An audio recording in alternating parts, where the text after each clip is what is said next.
Donc je vais commencer la correction par la partie HTML. Donc là j'ai 3 fichiers, donc là je suis sur l'index il est vide, le JavaScript il est vide, donc je vais commencer par l'index HTML et je l'ouvre avec Live Server. Voilà. Donc je commence, hop, donc ça c'est le point d'exclamation plus tab, donc ça c'est l'intérêt du Visual Studio Code avec l'extension emmet qui est intégrée, ça permet d'écrire ce genre de choses de manière automatique. Donc exo, formulaire et local storage. Je vais mettre un titre H2, formulaire de contact avec les données stockées dans le local storage. CTRL S, donc là, théoriquement, je dois avoir quelque chose qui s'affiche. J'actualise, donc théoriquement, c'est censé être fait de manière automatique. Je recommence. Voilà, ok.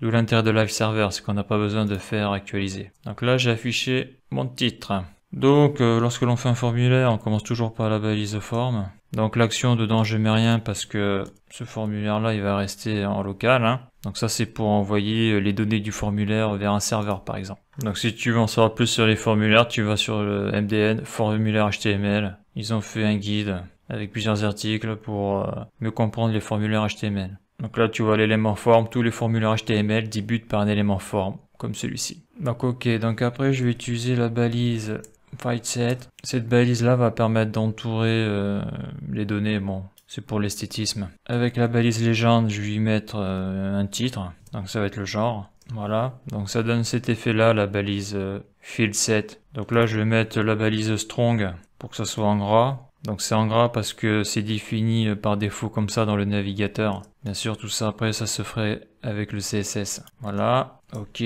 donc là on a ça. Maintenant je vais mettre les inputs. Par contre là je vais mettre les inputs de type radio. Les types radio c'est ça là. C'est ça le terme technique, on appelle ça radio. Donc les éléments input dont l'attribut type vaut radio sont généralement utilisés pour construire des groupes d'options parmi lesquels on ne peut choisir qu'une valeur. Les boutons radio sont représentés par des cercles remplis lorsqu'ils sont sélectionnés. Donc je vais mettre ça dans un paragraphe. Donc input, là je choisis radio, voilà. Donc au niveau de l'ID et du name, donc je vais marquer home, ID home. Donc là on peut voir que ça s'est affiché là, l'élément radio là. Par contre là je vais y mettre après un label pour l'identifier, donc pour lui mettre un nom, donc ça va être toujours home. Et là je vais écrire home, CTRL S, voilà. Donc là il se met en gras parce que ici la balise fermante, j'ai enlevé ça, voilà là c'est mieux là. Donc je vais faire la même chose pour femme, sauf que là il y a une erreur, il manque quelque chose d'important, donc le name ça va pas être homme, ça va être genre. Donc j'ai le type radio, le name, l'idée, il manque une valeur qui est la value, parce que ça on va le récupérer après. Voilà, ça c'est bon ça. Donc là je vais faire copier, CTRL C, CTRL V. Si je fais CTRL S, on voit qu'il y a 2 hommes. Donc là le genre, le name va être le même, parce que quand je vais chercher les valeurs, ça va être dans cette partie-là du formulaire, donc c'est pour ça que le name c'est le même. Par contre, ce qui va changer, ça va être l'ID et la value, la valeur, l'identifiant et la valeur. Voilà, bien sûr, ça je le change. CTRL S, voilà, ça c'est bon. Donc la première partie du formulaire est faite. Donc maintenant, je vais faire les inputs pour le nom et le prénom. Donc je vais faire la même chose, je vais faire un FieldSet, une légende. Voilà ce que ça fait si je fais un CTRL S. Dedans, je vais marquer nom et prénom. Je vais mettre une balise strong. CTRL S. Donc voilà. Maintenant, il ne me reste plus qu'à mettre les inputs. Donc je mets ça dans un paragraphe. Donc toujours un label. Là, par contre, ça va être le label nom. Et je vais marquer nom. Donc si je fais CTRL S, le nom apparaît. Hein. Maintenant, il faut mettre les identifiants. Donc ça va être un input de type texte. Son name, ça va être nom. Et son ID, ça va être nom.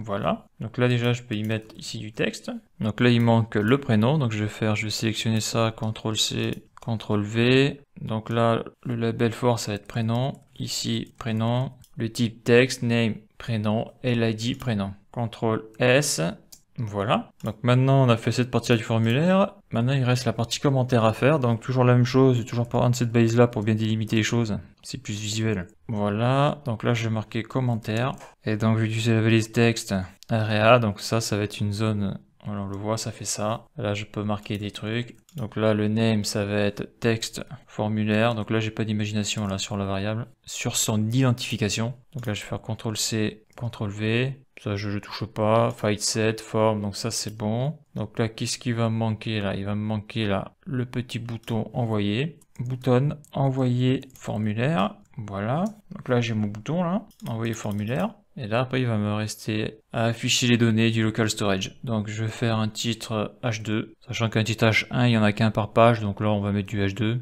Données stockées dans le local storage. Donc là, je vais mettre un P. Là, je vais faire un petit CTRL S. Voilà. Donc, le genre est. Après, on met une span avec un ID et je vais l'appeler le genre. On remarquera que l'ID, que la span est vide, obligatoirement, hein, car le contenu dans la span va être mis avec le JavaScript. Le nom est span, ID égale le nom. Je vais faire la même chose avec le prénom et span, ID.